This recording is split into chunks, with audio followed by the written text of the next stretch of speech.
नमस्कार, माझे नाव ज्ञानेश्वरी रामनाथ गायकवाड. माझ्या मोनो ऍक्टिंगचा विषय मैदानी खेळांचे महत्त्व.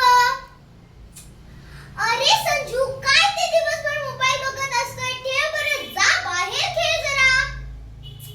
थांब गाई, बघ मी किती रन्स काढले आहेत. किती भारी खेळतोय. 50 रन्स काढले आहेत. सिक्सर. तेवढ्यात त्याचा मित्र चिंटू येतो. अरे संजू, चल ना रे क्रिकेट खेळूया. अरे मी मोबाईल वरतीच क्रिकेट खेळतोय, दिसत नाही का रे? मला नाही यायचं, बघ मी सिक्सर. चल ना रे खेळायला संजू. नको रे बाबा, आता माझं डोके आणि डोळे दुखू राहिलं. अरे संजू, दिवसभर मोबाईल बघितल्यावरती डोळे आणि डोकं नाही दुखणार तर काय होणार? उठ आता, जा चिंटू बरोबर खेळ. चिंटू, काही दिवसात आहे ना आमच्या संजूला पण असं मोठं मोठं भिंगांचा चष्मा लागणार आहे.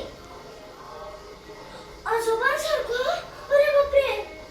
हा, आणि काही दिवसात तुझे असे हातपाय पण त्याचे असे अशक्त होणार आहे. मग त्याला तर काठी द्यावा लागेल. आजोबांसारखी?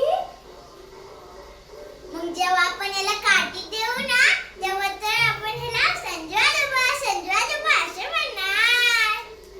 ए गप्रे चिंटू, असं काय नाही होणार. मला नको हा व्हिडिओ गेम.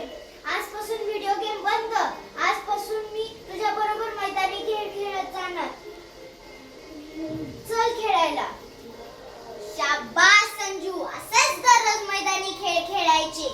मग ते दोघं जण बॅट घेऊन पळतच मैदानावरती खेळायला निघून जातात.